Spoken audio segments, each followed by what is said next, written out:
তিস্তাতে যে বানের পানিটা আসে, এই নদীটার প্রকৃতিটাই এরকম যে এটা ফ্ল্যাশ ফ্লাড, হঠাৎ করে পানি চলে আসবে। কিন্তু আমাদেরকে যদি সময় মতন জানানো হয় তাহলে তো আমরা ক্ষয়ক্ষতিটা কমাতে পারি। সেই মহাপরিকল্পনা দেখেছেন আপনারা? তো মহাপরিকল্পনা দেখেন নাই, ওটা বাস্তবায়ন চান, এটা কিরকম কথা? আপনাদের মতামত ছাড়া কোনো মহাপরিকল্পনা চূড়ান্ত হবে না। তিস্তা একটা আন্তর্জাতিক নদী হলেও মনে রাখতে হবে এটা কোনো দেশের একক নদী না। কোন দেশ যদি মনে করে যে আমার উপরে তিস্তা যেটুকু আছে ওইটুকু আমার যেভাবে ইচ্ছা আমি সেভাবে ব্যবহার করব, এইটা কোনোদিনও আন্তর্জাতিক রীতিনীতি সমর্থন করে না।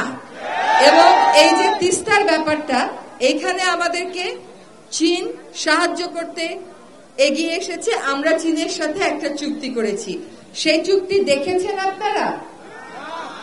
সেই মহাপরিকল্পনা দেখেছেন আপনারা? তো মহাপরিকল্পনা দেখেন নাই, ওটা বাস্তবায়ন চান, এটা কিরকম কথা? আগে তো দেখতে হবে, বুঝতে হবে তোর ভিতর কি আছে, আপনি কি চাচ্ছেন সেটা কি ওর ভিতরে আছে কিনা এটা তো বুঝতে হবে। তো আন্তর্জাতিক দুইটা বিষয় আছে, একটা হচ্ছে তিস্তার সাথে, তিস্তার ব্যাপারে ভারতের সাথে আমাদের পানি বন্টন। তিস্তার সাথে ভারতের আমাদের যে পানি বন্টনের বিষয়টা, এটা আসিফ বলে গেছে। আমরা আমাদের মন্ত্রণালয়ের পক্ষ থেকে অবশ্যই বারবার ভারতকে বলবো, শুধু সেটা বলবো না, আমরা কিন্তু ইতিমধ্যে বলেছি যে তিস্তাতে যে বানের পানিটা আসে, এই নদীটার প্রকৃতিটাই এরকম যে এটা ফ্ল্যাশ ফ্লাড, হঠাৎ করে পানি চলে আসবে। কিন্তু আমাদেরকে যদি সময় মতন জানানো হয় তাহলে তো আমরা ক্ষয়ক্ষতিটা কমাতে পারি। তাহলে একদিকে হচ্ছে আমরা চুক্তি, আরেকদিকে হচ্ছে আমাদেরকে জানি সময় মতন জানানো হয়। গেট খুলে দেওয়ার আগে অন্তত কয়েক ঘন্টা সময় পেলেও তো আমরা অনেক মানুষকে সরাই নিতে পারি, গরু ছাগলগুলো সরাতে পারি। এইটা আমাদেরকে না জানানোর তো, না বলতে পারার তো কোনো কারণ নাই। তাহলে আর আমাদের কেমন ভালো বন্ধু, কেমন ভালো প্রতিবেশী? এটা তো বন্ধুত্বের পরিচয় হবে কাজ দিয়ে। কাজে এইটা আমাদের একটা দাবি থাকতে হবে, এই দাবিটা আপনারা এখনো কেউ তোলেন নাই। দ্বিতীয় হচ্ছে চুক্তি, চুক্তির বিষয়ে আমরা অবশ্যই কথা বলবো। ধরেন যদি কোন একটা দেশ, আপনারা যারা এখানে আছেন আপনারা কিন্তু বাংলাদেশ সরকারের দায়িত্ব, আপনারা অন্তর্বর্তীকালীন সরকার বলেন, পরে নির্বাচিত সরকার বলেন, আপনাদের দায়িত্ব নিতে হবে বাংলাদেশ সরকারকে। যদি আন্তর্জাতিক পরিমণ্ডলে আমাদের দেরি হয়, দেশীয় পর্যায়ে আমরা কি করতে পারি এটা আমাদেরকে চিন্তা করতে হবে। এবার চায়নার ব্যাপারটা বলি আপনাদেরকে, বুঝে নেন। 2016 সালে যে চুক্তিটা স্বাক্ষরিত হয়েছিল মহাপরিকল্পনার জন্য, সেই চুক্তি অনুযায়ী চায়না কিন্তু একটা প্রকল্প দিয়েছে, একটা মহাপরিকল্পনা দিয়েছে। ওইটা যখন আবার সরকারকে পাঠানো হয়, চায়না সরকারকে, তারা দেখলো যেভাবে প্রস্তাবনা করা হয়েছে এইভাবে প্রস্তাবনাটা টেকসই হবে না।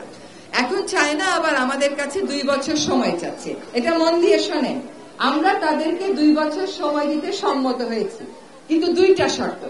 আমি এই 2টা শর্ত যোগ করে দিয়েছি। একটা শর্ত হচ্ছে এই মহাপরিকল্পনায় কি থাকবে আর কি থাকবে না এইটার ব্যাপারে তিস্তা পাড়ের মানুষের মতামত শুনতে হবে। এবং শুনে দেন, এই যে মতামতটা, একটা তো মহাপরিকল্পনা আছে, ওটা চূড়ান্ত ভাবে চায়না সরকার অনুমোদনটা দিচ্ছে, বলছে এটা টেকসই হবে না। তাহলে কি থাকবে কি থাকবে না এটা শুনবার জন্য পানি উন্নয়ন বোর্ড চায়নার ওই পাওয়ার চায়না কোম্পানিকে নিয়ে আপনাদের কাছে আসবে, শুনে। দ্বিতীয় কথাটা হচ্ছে আমার পরিকল্পনাটা 2025 ডিসেম্বরের মধ্যে চূড়ান্ত করতে হবে। এখন আপনারা যদি বলেন পরিকল্পনাটা এর চেয়ে আগে চূড়ান্ত করে ফেলা, এটা বুঝতে হবে যে এটা আসলে সময় লাগবে। কিন্তু আমরা এতদিন অপেক্ষা করেছি, আর 1 বছর অপেক্ষা করা খুব বেশি কষ্টের না, যদি সেখানে আপনাদের মতামত প্রতিফলিত হয়। আমি আপনাদেরকে যে কথাটা দেব সেটা হচ্ছে আপনাদের মতামত ছাড়া কোনো মহাপরিকল্পনা চূড়ান্ত হবে না। পানি উন্নয়ন বোর্ড আয়োজন করবে, পাওয়ার চায়নার সাথে থাকবে, এই শর্তে তারা রাজি হয়েছে।